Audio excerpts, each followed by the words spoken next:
सीता माता रामसित भन्नुहुन्छ काया हंस बिना नदी जल बिना दुग्धम बिना धेनवः नारी पुरुष बिना नरोधर बिना वेदम बिना ब्राह्मण।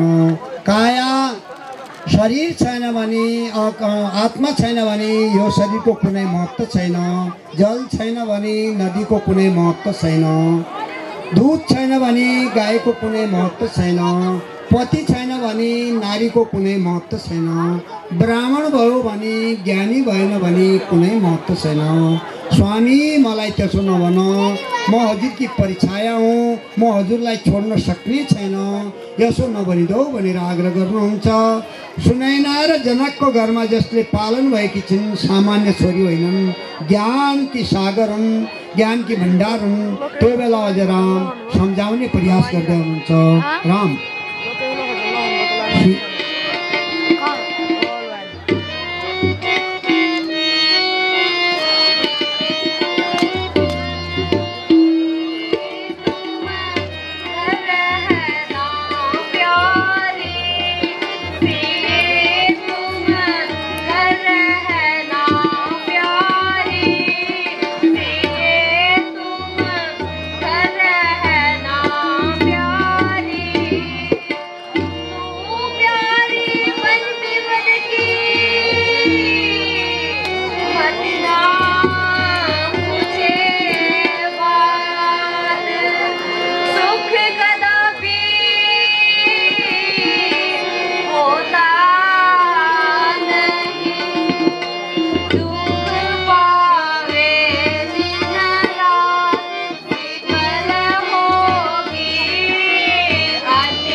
सम्पूर्ण वर्णन गर्नुभएको छ।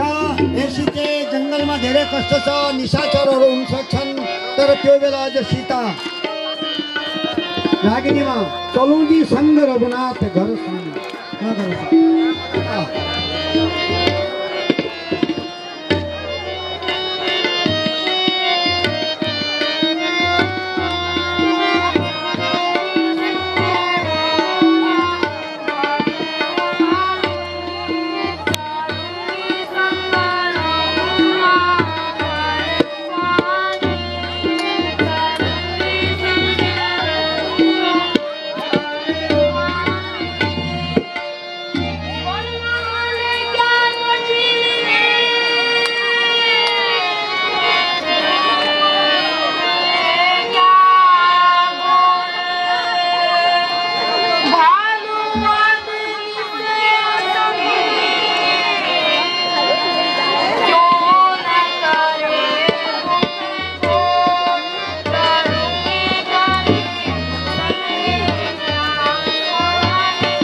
उपस्थित जनसमुदाय दर्शकवृन्द, सीताले भन्नुभयो जङ्गलको सम्पूर्ण चिज मलाई रमाइलो लाग्छ, त्यही बसौँला, दुरुम भनेको वृक्षको फेदमा बसेर आनन्द ल्याउँला, कन्दमूल फल खाउँला। हजुर त्यसो नभन म हजुर साथ कुनै रूपले पनि छोड्ने छैन भनेर भन्नुभएको छ। उपस्थित जनसमुदायहरू, अझ हाम्रो लीला धेरै नै बाँकी छ, शान्त भएर हेर्नु होला र केही क्षणपछि हाम्रो यहाँ एउटा कमिक पनि आउँदै हुनुहुन्छ, कलाकार आउँदै भएको छ, जो हाम्रो चिरपरिचित भानुभक्तजी चाहिँ हजुर शान्त भएर बस्दिनु होला।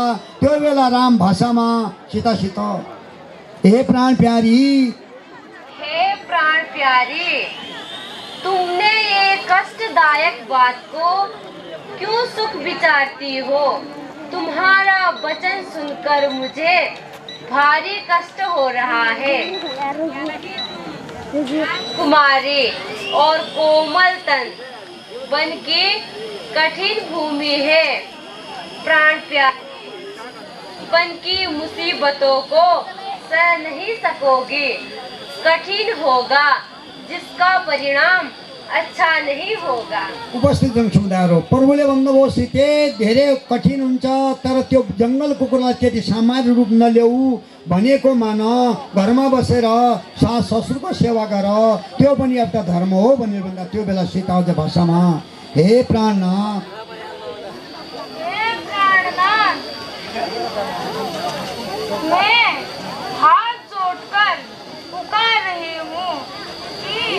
उनके दुखों को सुनकर आपकी दासी नहीं डरती हूँ। आपकी सेवा करने में ही है। उपस्थित जनसमुदायहरू, जगतजननी माता भन्नुहुन्छ, हजुर नै सर्वस्व हुनुहुन्छ, हजुरको सुख नै मेरो सुख हो।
भन्नेहरू यिनकै काम निषाद राज रामसिंह चौपाईमा नाच कुशल निषाद राज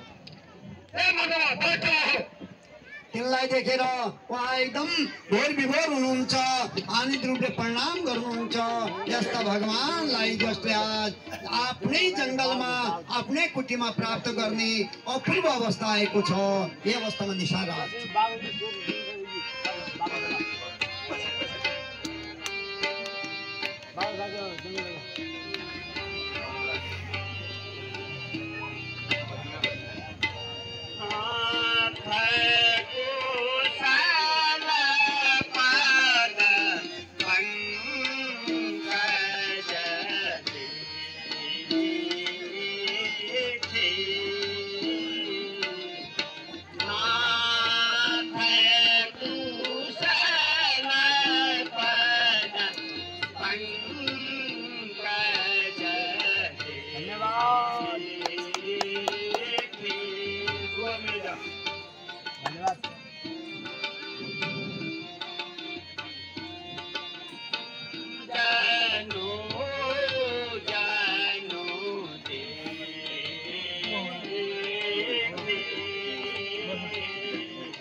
उपस्थित जनसमुदायहरू, निषाद राज अहोभाग्य भयो, परमात्मा सब ठाउँमा पुग्नुहुन्छ। आज जङ्गलमा बस्ने निषाद राजहरूलाई पनि उहाँको मिलन भयो।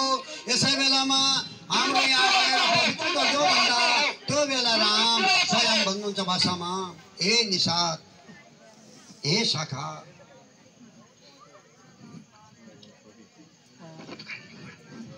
हे सखा, तो सब ठीक है, पर पिताजी ने मुझे कुछ और ही आज्ञा दी है, अर्थात 14 वर्ष पर्यंत ऋषि भेष में रहकर किसी नगरों में न जाकर वन में ही रहना। अतः अभी क्षमा करो, रात को यही विश्राम करेंगे। उपस्थित जनसमुदायहरू, निषाद राजले आदर गर्नुभयो। आज हजुर यहाँ पाल्नुभयो, जस्तो पनि छ ठाउँ सामान्य रूपको चाहिँ ग्रहण गरिदिनु होला भनेर त्यो बेला परमात्मा राम भन्नुहुन्छ रमन्ते योगिनो यस्मिन् रामः। मेरो बुवाको आज्ञा हामीले मान्नुपर्ने छ। हामी यसै ठाउँमा आराम गर्नेछौँ भनेर सीताराम आराम गर्नुहुन्छ। लक्ष्मण धनुष तानेर त्यहाँ त्यो बेला तिनलाई गर्नुहुन्छ। त्यसै बेला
समुदायहरू निषाद राज भन्नुहुन्छ के कर्म रहेछ यस्तो कर्मम सर्वतोभूति न विद्या न पौरुषम भनेको छ। कर्म सबभन्दा ठुलो रहेछ। यस्तो राजकुमारले जङ्गलमा आउनु पर्यो, बडा ही दुःखको कुरा। हे परमा हे विधाता भनेर उहाँ विशेष त्यो बेला लक्ष्मण कर्म ही के हैं हम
दिखा रही है हमारे शरण पुण्य पे आ रही है।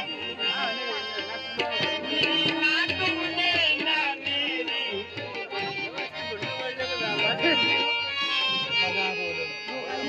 तुमने ना मेरी पुकार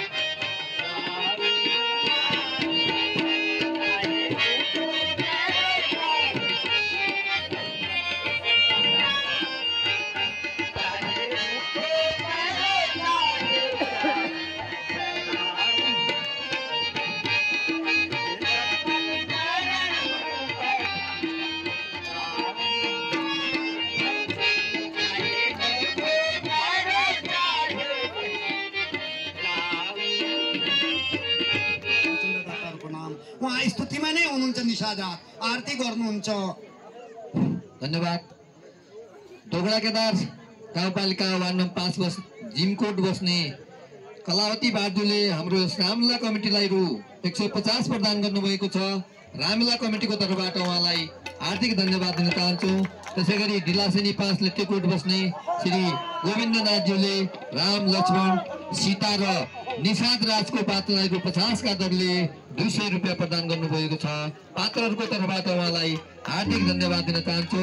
त्यसैगरी शैलेशेखर नगरपालिका वार्ड नम्बर 9 टोक्लेश्वर बजारमा रहेको दीपक शू सेन्टरका सञ्चालक दीपक साहुज्यूले रामको पात्रलाई रु 155 प्रदान गर्नुभएको छ। पात्रको तर्फबाट उहाँलाई हार्दिक धन्यवाद दिन चाहन्छु। त्यसैगरी डिलासेनी 6 चौसेरा बस्ने राजु मालले केवट परिवारलाई रु 110 प्रदान गर्नुभएको छ। केवट परिवारको तर्फबाट उहाँलाई हार्दिक धन्यवाद ज्ञापन गर्न चाहन्छु। त्यसैगरी ब्रह्मकुमारेश्वरी विश्वविद्यालय गोकुलेश्वर शाखाका प्रमुख श्री उत्तम बहादुर साहुज्यूले निषाद राजको पात्रलाई रु 100 प्रदान गर्नुभएको छ। पात्रको तर्फबाट उहाँलाई हार्दिक धन्यवाद दिन चाहन्छु।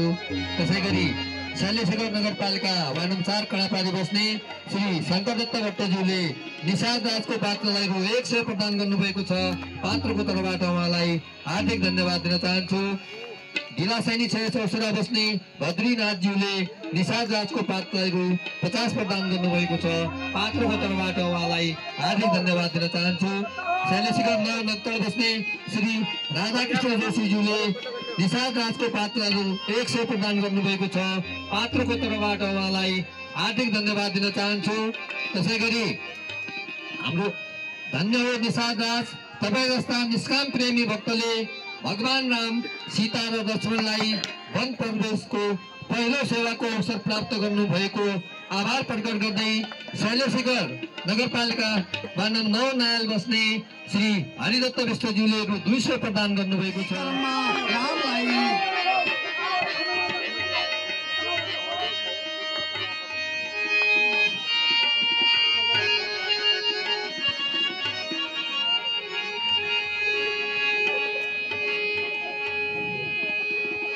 सरयू नदी हुनुहुन्छ, अयोध्याबाट जाँदै लक्ष्मणलाई पार तार्नुहुन्छ नाउबाट ढुङ्गाबाट। हेर्दै आउँछ कस्तो छ, यसमा पानी छिर्ने भने कि के औषधि हुन्छ भनेर नाविकलाई दक्ष र कुशल हुनुहुन्छ। त्यही बेलामा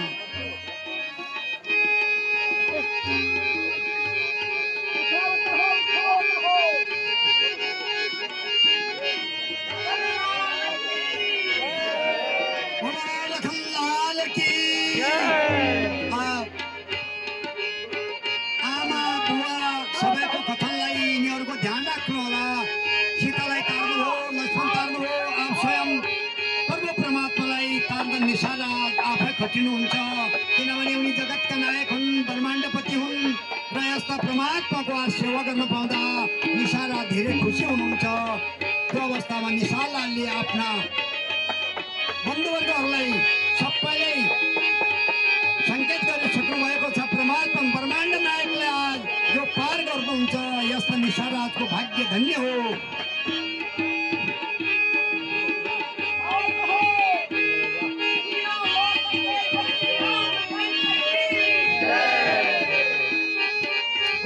श्यामती रामचन्द्र भगवानको निषाद राजसित हे सखा लीला अझ धेरै बाँकी छ। आनन्द भएर लीला हेरिदिन आग्रह गर्न चाहन्छु जनसमुदायहरू।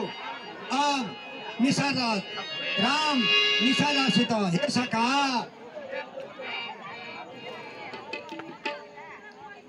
हे सखा यो मुद्रिका तुम्हें उतारी में दी ये मुद्रिका तुम्हें उत्तराई में दी जाती है। उपस्थित जनसमुदायहरू निशानाथ भक्त हुनुहुन्छ किन मुद्रिका लिने जो मुद्रिका हनुमानले लङ्कामा लिएर जानु थियो उही मुद्रिका हो सीताको हातको त्यो बेला निशानाथ